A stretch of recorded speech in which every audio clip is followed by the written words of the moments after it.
Daniel Cole was 34 years old and he had never done anything important in his life. He woke up every morning on his small cargo ship called the Starling. He ate his breakfast alone. He flew from one planet to another, carrying boxes and crates that other people needed. He was not a soldier. He was not a hero. He was just a man trying to pay his bills. The year was 2347 and humanity had spread across many star systems. But humans were not the strongest species in the galaxy, far from it. The Empire ruled over 300 worlds. Their queen had lived for more than 6,000 years. To her, humans were like insects, small, weak, not worth her attention. Daniel had seen ships from a distance many times. They were massive things, black and sharp like knives cutting through space. He always changed his course when he saw them. He wanted no trouble. He just wanted to do his job and maybe save enough money to retire somewhere peaceful. That morning started like any other. Daniel was flying through a quiet sector of space, carrying medical supplies to a mining outpost. His ship was old but reliable. The coffee machine still worked. The engine still hummed. Life was simple, and that was how he liked it. Then his radio crackled to life. The voice that came through was filled with fear. It was a woman speaking so fast that Daniel could barely understand her. She was calling from 4, a human colony about 2 hours away. The had arrived. They were attacking. They were killing people. Please, she begged, someone help us. Daniel sat very still in his pilot's seat. His hands gripped the controls. His heart was beating hard in his chest. He knew what the smart thing to do was.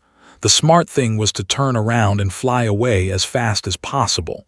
They did not take prisoners. If they caught him, he would die. There was nothing one small cargo ship could do against an invasion force. But the woman on the radio was crying now. Daniel could hear children screaming in the background. He could hear explosions. He thought about his life. He thought about all the empty years behind him and all the empty years ahead. He thought about dying alone on his little ship with nothing to show for his time in the universe. Then he turned the Starling toward 4 and pushed the engines to full power. When he arrived, the colony was burning. Warships filled the sky like a swarm of black insects. Their ground troops moved through the streets, shooting at anything that moved. Bodies lay everywhere. The smell of smoke filled the air even inside his ship. Daniel had no plan. He had no weapons that could hurt a soldier. All he had was a cargo ship with a large empty bay. So he landed in the middle of a town square, opened his cargo doors, and started shouting for people to get inside. They came running. Men, women, children. They were covered in dust and blood and tears. They climbed over each other to get into his ship. Daniel helped them, pulling people up, carrying children, telling everyone to move deeper into the bay to make room for more. A soldier spotted him and raised its weapon. Daniel did not think. He grabbed a metal pipe from the ground and threw it as hard as he could. It hit the soldier in the face. The creature stumbled back, more surprised than hurt. But that moment was enough. Daniel jumped back into his ship and took off. He flew through the chaos, dodging enemy fire, weaving between burning buildings. His ship was not built for this. Warning lights flashed across every screen. The hull groaned under the stress, but Daniel kept flying. He found a hidden asteroid field about 30 minutes from the colony. He dropped off the refugees there, told them to stay quiet and hidden, and then turned back toward the planet. Over the next 6 hours, Daniel made 17 trips between 4 and the asteroid field. Each time he thought it would be his last. Each time they came closer to catching him. His ship was falling apart. He had been shot at so many times that half his systems were dead. But he kept going back, because there were still people down there, because he could still hear voices on the radio begging for help. On his last trip, he picked up 200 people from a hospital that was about to collapse. Doctors, nurses, patients. A woman gave birth in his cargo bay while he flew. Daniel did not even have time to think about how strange that was. He delivered them to the asteroid field and counted. Over 4,000 people. He had saved over 4,000 people. His ship could not fly anymore. The engines were dying.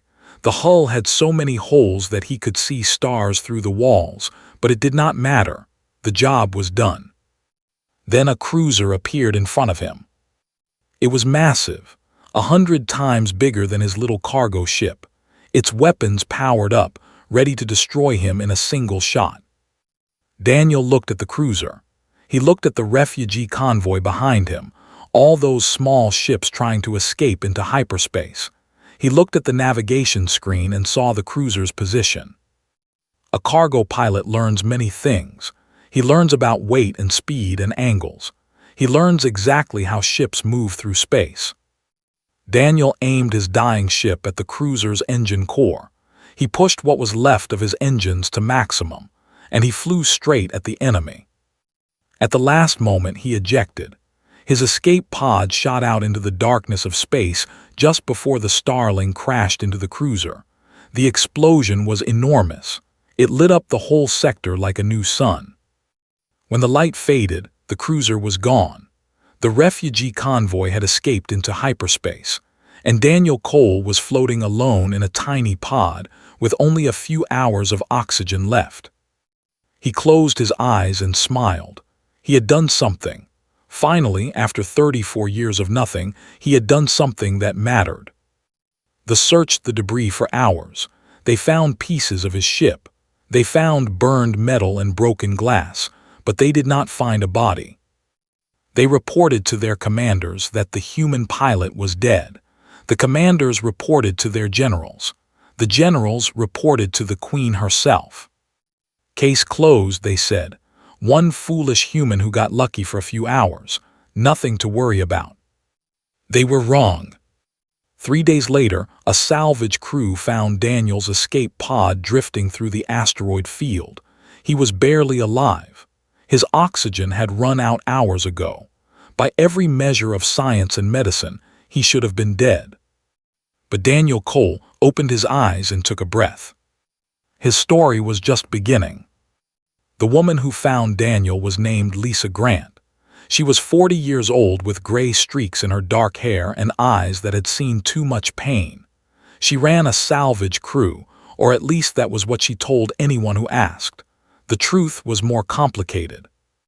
Lisa and her team pulled Daniel's pod into their ship. When they opened it, they found a man who looked more dead than alive. His skin was blue from lack of oxygen. His heart was barely beating. Any normal person would have given up on him. Lisa was not a normal person. She had lost her husband and her daughter to the 5 years ago. Since then, she had dedicated her life to fighting back in whatever small ways she could. She ran supplies to hidden colonies. She smuggled refugees across enemy lines. She gathered information and passed it to those who could use it. Her medical officer worked on Daniel for 6 hours. 3 times his heart stopped. 3 times they brought him back. When he finally opened his eyes and asked where he was, Lisa laughed for the first time in months. Over the next few weeks, Daniel recovered on Lisa's ship. He learned about the underground network she ran, hundreds of ships and thousands of people working in secret to resist the Empire. They called themselves the Free Passage. Lisa told Daniel what had happened after his escape from 4. The story had spread. People were talking about the cargo pilot who saved 4,000 colonists. They called him crazy. They called him brave. Some of them called him a sign that maybe, just maybe, humans did not have to accept rule forever. Daniel did not know what to say to any of that. He still saw himself as nobody special. He had just done what needed to be done. But Lisa saw something in him. She saw a man who did not freeze when everything went wrong. She saw a man who could think clearly under pressure. She saw a man who did not accept that impossible things were actually impossible. She asked him to join the Free Passage. Daniel said yes. For the next 2 years, Daniel learned everything he could about the. He studied their ships, their tactics, their weaknesses. They were powerful, but they were also arrogant. They had ruled the galaxy for so long that they had forgotten how to deal with enemies who did not follow the rules. Daniel did not follow any rules. His first major mission was a rescue operation on a planet called Seven. They had captured 300 humans and were holding them in a prison camp. The camp had heavy security, walls, guards, sensor towers that could detect any ship approaching. Any normal attack would fail, so Daniel did not attack normally. He found an old cargo ship that had been abandoned years ago. He spent 2 weeks fixing it up until it could fly again. Then he loaded it with his team, flew straight to the prison camp, and landed at the front gate. The guards did not shoot. They thought it was one of their own supply ships. By the time they realized something was wrong, Daniel and his team were already inside, opening cells and leading prisoners to freedom. They lost 2 people that day. Daniel carried one of them, a young woman named Amy, out of the camp himself. She had been shot trying to protect a child. She died in his arms while he ran toward the ship. Daniel never forgot her face. He never forgot any of them, the people he saved and the people he lost. Word of the 7 rescue spread even faster than the 4 story. They started hearing a name whispered among their soldiers. The Ghost, a human who could appear anywhere, strike without warning and disappear before they could respond. Over the next 18 months, Daniel led rescue operations on 17 different worlds. He freed tens of thousands of people from prisons and labor camps. He destroyed supply depots. He captured enemy weapons. He built a network of contacts and informants that stretched across the entire outer rim of space. The Ghost became a legend. Soldiers told stories about him around their fires. They said he could walk through walls. They said their weapons could not hurt him. They said he was not human at all, but some kind of demon sent to punish them for their cruelty. None of it was true, of course. Daniel was just a man. He got scared. He made mistakes. He woke up in the middle of the night, sweating, haunted by dreams of all the people he could not save. But he never stopped. Every time he wanted to quit, he thought about the woman on the radio from 4. He thought about Amy dying in his arms. He thought about all the people still trapped under rule, waiting for someone to help them. So he kept going. Lisa became his closest friend during those years. She taught him how to lead people, how to plan operations, how to inspire hope in those who had lost everything. In return, Daniel taught her something she had forgotten. He taught her how to laugh again. One night, sitting in the cargo bay of Lisa's ship, Daniel asked her why she kept fighting. The Empire was so big, so powerful. What difference could a few hundred ships really make? Lisa looked at him for a long moment. Then she told him a story. When she was a little girl, she said, there was a beach near her home. Every morning after a storm, thousands of starfish would wash up on the sand. They would die if no one put them back in the water. One day, Lisa saw an old man walking along the beach, picking up starfish one by one and throwing them back into the ocean. Lisa asked him why he bothered. There were too many starfish. He could not possibly save them all. What difference did it make? The old man picked up another starfish and threw it into the waves. Then he looked at Lisa and smiled. Made a difference to that one, he said. Daniel never forgot that story. 3 months later, he led his most dangerous mission yet. A military shipyard on the edge of their territory, where they built and repaired warships. Intelligence said 3 captured human vessels were being held there, waiting to be taken apart and studied. Daniel wanted those ships. The operation was insane. The shipyard had a fleet of defenders. It had thousands of soldiers. It had security systems that should have detected any approaching force long before they got close. Daniel and his team got in anyway. They used stolen codes, fake identification, and a cargo container that they hid inside for 3 days while it was transported into the shipyard. When they finally emerged, they moved fast. They reached the captured ships, overpowered the skeleton crews, and started the engines. The escape was chaos. Alarms screaming, weapons firing, ships exploding all around them. But Daniel flew like he had never flown before, leading the 3 captured vessels through a maze of enemy fire and out into open space. When they finally jumped to hyperspace, Lisa's voice came over the radio. She was crying and laughing at the same time. "You did it," she said. "You actually did it." But somewhere far away, in a throne room made of black stone and cold light, someone else was listening to reports about the shipyard raid. Queen sat on her throne and heard the name Daniel Cole for the first time. She did not react, not yet, but she remembered the name. And she dispatched her finest hunter to find him. His name was, he had served the Queen for over 200 years. He had killed enemies that entire armies could not defeat. He had never failed. The hunt for the ghost had begun. Was not like other. He was taller, stronger, faster. His skin was darker than midnight and his eyes glowed with a cold red light. He had been born for one purpose only, to hunt and to kill. For 200 years he had served Queen without question. She would give him a name and that name would die. It did not matter who they were. Politicians, generals, rebel leaders, kings of distant worlds. They all fell before. He had never known defeat. When the Queen told him about the ghost, felt something he had not felt in a very long time. Interest. Here was a target that might actually be worth his time. He began his hunt the way he always did. He gathered information. He studied his prey.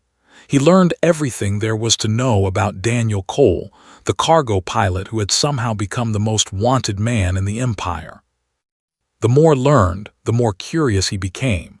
Daniel had no special training. He had no powerful allies. He was not particularly strong or smart. Yet he had done things that trained soldiers could not do.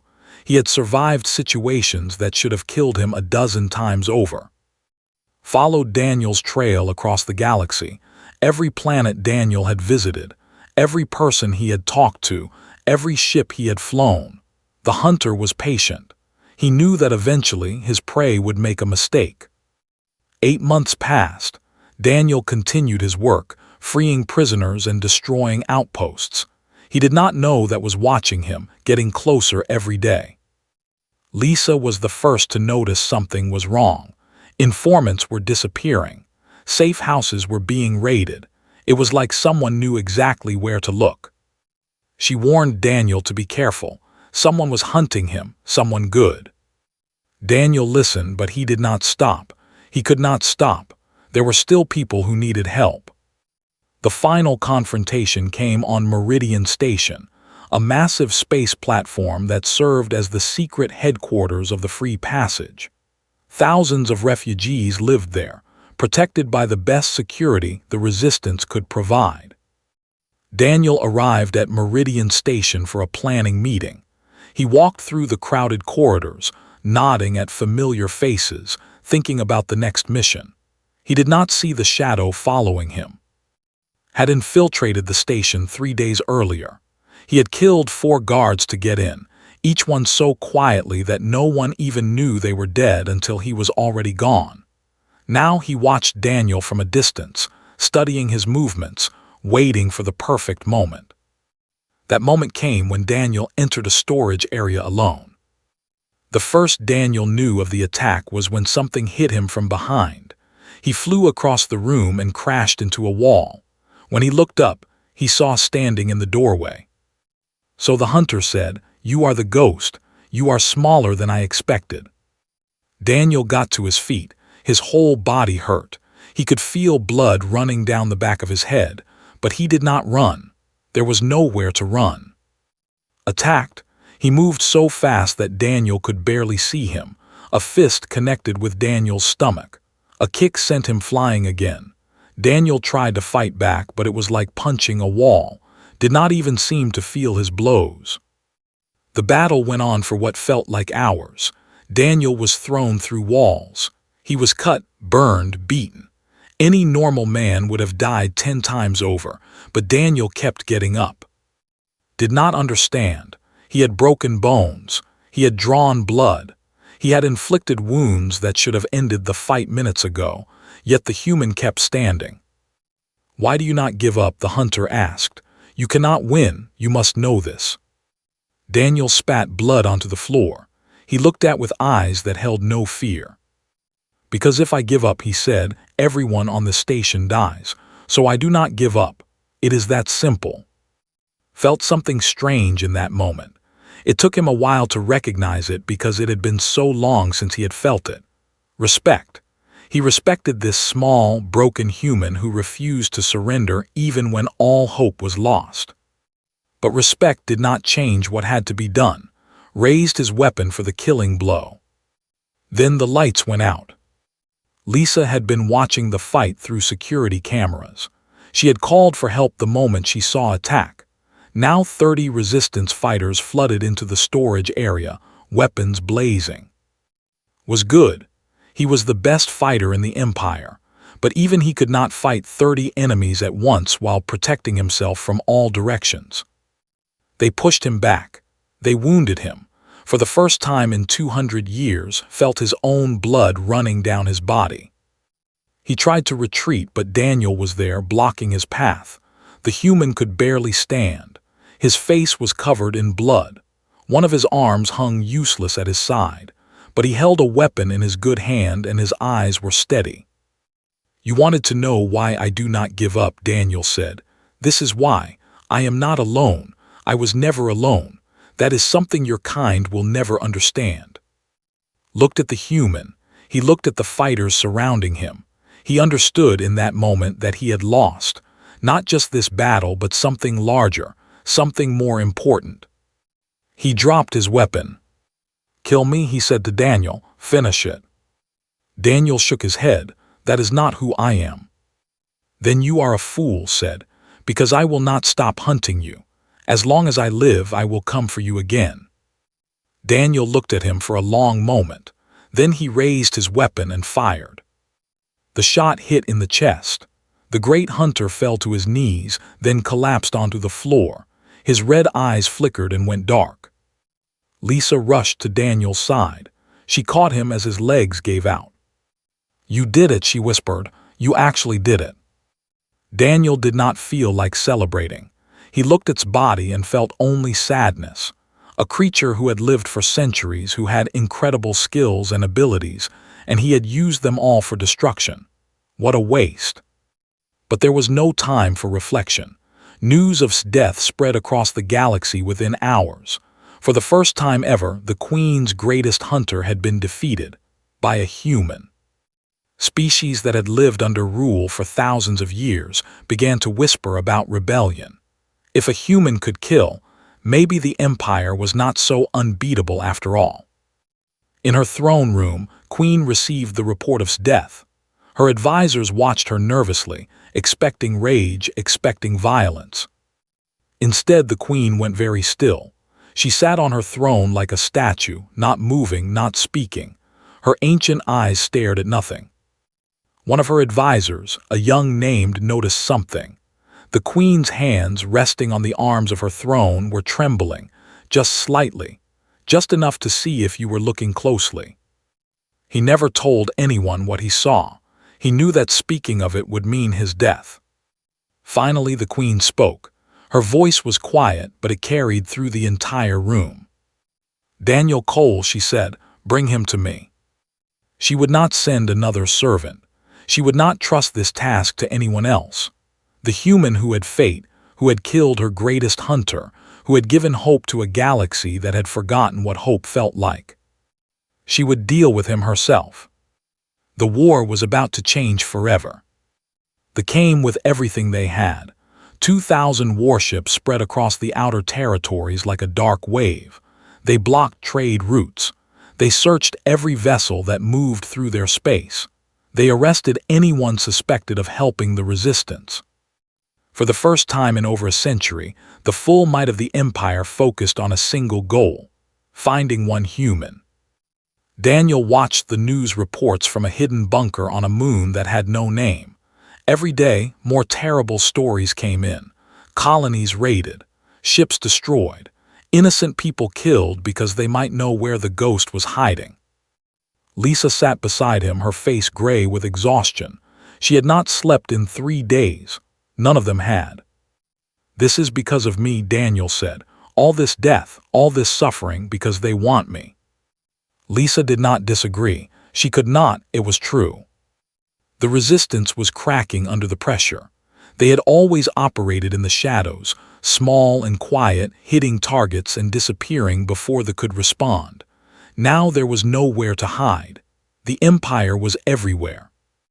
Daniel made a decision. He called a meeting of all the resistance leaders. They came from across the galaxy, risking their lives to gather in that hidden bunker. Men and women of a dozen different species, united by their hatred of rule. Daniel stood before them and told them his plan. He was going to surrender. The room exploded. People shouted. Some cursed. A few drew weapons, thinking Daniel had lost his mind or been compromised by the enemy. Lisa raised her hand, and the room went quiet. She looked at Daniel with eyes that knew him better than anyone else in the universe. "Tell them the rest," she said. Daniel nodded. He explained that his surrender would not be real. It would be a trap, but not for the resistance. The Queen wanted him so badly that she had pulled her forces from across the Empire. Systems that had been heavily guarded for centuries were now defended by skeleton crews. They were so focused on finding one man that they had forgotten about everything else. This was their chance. For months, Daniel's people had been planting operatives on worlds. They had been stockpiling weapons in hidden locations. They had been building connections with enslaved populations who were ready to fight for their freedom. All they needed was a signal. Daniel's surrender would be that signal. When the Queen took him to her throne world, when all eyes in the Empire were on him, the rebellion would begin.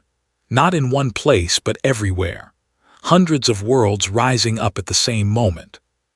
They could not stop all of them. They did not have enough ships, enough soldiers. By the time they responded to one uprising, 10 more would have started. It was insane. It was desperate. It was the only chance they had. One by one, the resistance leaders agreed to the plan. They had followed Daniel this far. They would follow him a little further. The next 3 months were the busiest of Daniel's life. He traveled constantly, meeting with rebel cells, coordinating plans, making sure every piece was in place. Lisa was always at his side, handling the details he missed, keeping everything organized. On the night before his surrender, they sat together on the observation deck of Lisa's ship. The stars spread out before them like scattered diamonds. "Are you scared?" Lisa asked. Daniel thought about the question. "Yes," he said finally. "I am terrified, but fear does not change what has to be done." Lisa took his hand. They sat in silence for a long time. "Come back," she said. "Promise me you will come back." Daniel could not promise that. They both knew it. But he squeezed her hand and did not let go. The next morning, Daniel flew a small shuttle to a checkpoint and announced who he was. Within hours, he was on a transport heading for the Queen's throne world. They put chains on his wrists and ankles. They locked him in a cell with no windows. Guards stood outside his door at all times, watching, waiting for him to try to escape. Daniel did not try to escape. He sat quietly and waited. The journey took 4 days. When they finally arrived at the throne world, Daniel saw it through a tiny viewport in his cell. It was a planet of black stone and red lightning. No plants grew there. No water flowed. It was a dead world, kept alive only by technology. They brought him to the Queen's palace in chains. The building was massive, larger than some cities Daniel had seen. Its walls were carved with images of victories, wars and conquests stretching back thousands of years. The throne room itself was at the center of the palace. It took almost an hour to walk there from the entrance. Daniel was pushed and dragged by guards who did not bother to hide their hatred for him. When he finally stood before the Queen, Daniel looked up and saw her for the first time. Was ancient. Her skin was pale as moonlight stretched tight over bones that seemed too sharp to be real. Her eyes were completely black, with no whites at all. She sat on a throne made of some dark metal that seemed to absorb all light around it. She was the most terrifying thing Daniel had ever seen. The queen studied him for a long time. Her black eyes moved over his face, his body, his chains. She did not speak. Finally, Daniel broke the silence. "You wanted me," he said. "Here I am." The queen's lips curved into something that might have been a smile. "Yes," she said, "here you are, the ghost, the human who has caused me more trouble than any creature in the last 1,000 years. I expected something more impressive." "I get that a lot," Daniel said. The queen leaned forward on her throne. "Tell me, human, why did you fight? You must have known you could not win. Your species is young and weak. Your technology is primitive. You had no chance against my empire, yet you fought anyway. Why?" Daniel thought about his answer. He thought about 4 and 7 and all the other worlds. He thought about Amy dying in his arms. He thought about Lisa and her story about the starfish. "Because someone had to," he said. "Because every person I saved was worth saving. Because I would rather die fighting than live as a slave. And because I wanted to show you something." The queen raised an eyebrow. "Show me what?" Daniel smiled. "That you are not as powerful as you think." At that exact moment, across 300 worlds, the rebellion began. Alarms started screaming throughout the palace. Advisors rushed into the throne room, shouting reports of uprisings, of attacks, of entire systems falling to rebel forces. The queen's face went pale, then dark with rage. She turned to Daniel, understanding dawning in her ancient eyes. "You planned this," she hissed. "Your surrender was a trap." Daniel nodded. "I told you. You are not as powerful as you think, and there are a lot more people who hate you than you ever imagined." The queen raised her hand, ready to strike him down where he stood. But before she could, the lights in the throne room flickered and died. Explosions echoed through the palace. The rebellion had come to the throne world itself. In the chaos, Daniel felt hands on his chains. Rebel operatives who had infiltrated the palace months ago. They cut him free and pulled him into the shadows. The queen screamed his name as he disappeared into the darkness. Daniel Cole had done the impossible once again. But the war was far from over. The war lasted 7 years. 7 years of blood and fire. 7 years of battles won and lost. 7 years of hope and despair following each other like waves on a shore that never rested. Daniel did not become a general. He did not command fleets or lead armies into battle. That was not who he was. Instead, he did what he had always done. He flew supplies to those who needed them. He rescued people from danger. He appeared wherever hope was running thin and reminded people why they were fighting. The rebellion spread faster than anyone had expected. Species that had suffered under rule for thousands of years rose up together. Old enemies became allies. Beings who had never trusted each other learned to fight side by side. They fought back with everything they had. They were still powerful. They still had the largest fleet in the galaxy. They still had technology that other species could not match. But they were fighting on too many fronts at once. Every time they crushed one uprising, 3 more appeared somewhere else. Daniel was captured twice during the war. The first time, he was held for 2 weeks before a team of rebels broke him out of a prison transport. The second time, he escaped on his own by crawling through a ventilation system and stealing an enemy shuttle. Each escape added to his legend. People told stories about the ghost who could not be held, who could not be stopped, who would always find a way to keep fighting.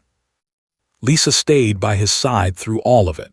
She ran the intelligence network for the entire rebellion, keeping track of enemy movements and rebel operations across hundreds of worlds. She slept even less than Daniel did. Her hair went completely gray during those years, but her eyes never lost their fire. In the 5th year of the war, the tide began to turn. They were running out of ships, out of soldiers, out of the resources they needed to maintain their grip on the galaxy. Worlds that had been under their control for declared independence. Their supply lines collapsed. Their armies retreated. Queen refused to surrender. She gathered what remained of her forces and prepared for a final stand above her throne world. If the rebellion wanted to end the war, they would have to come to her. The combined fleet of rebels arrived 3 months later. Thousands of ships from dozens of species, united by their desire for freedom. It was the largest military force ever assembled in the history of the galaxy. Daniel flew in that fleet, piloting a small fighter that Lisa had given him for his birthday. He was 41 years old now. His hair was starting to gray. His body ached from years of injuries that had never fully healed, but his hands were steady on the controls.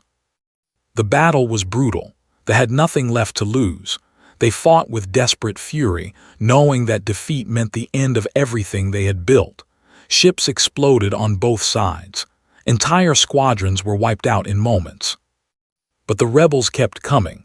They had waited too long, suffered too much, sacrificed too many to turn back now. In the end, the fleet was broken.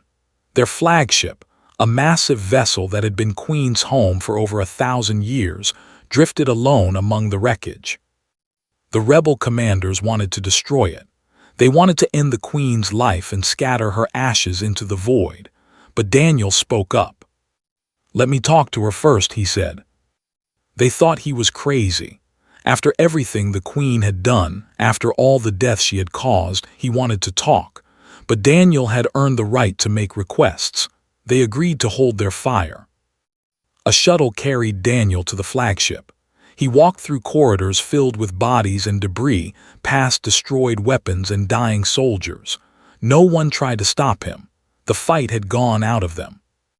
He found the Queen in a small room near the center of the ship. It was not her throne room. It was a private chamber, simply decorated, with a window that looked out at the stars. Sat by that window, staring at nothing, she looked smaller than Daniel remembered, older.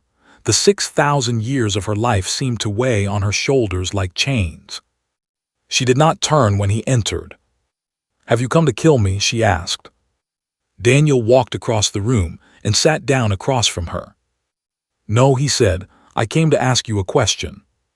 The Queen finally looked at him.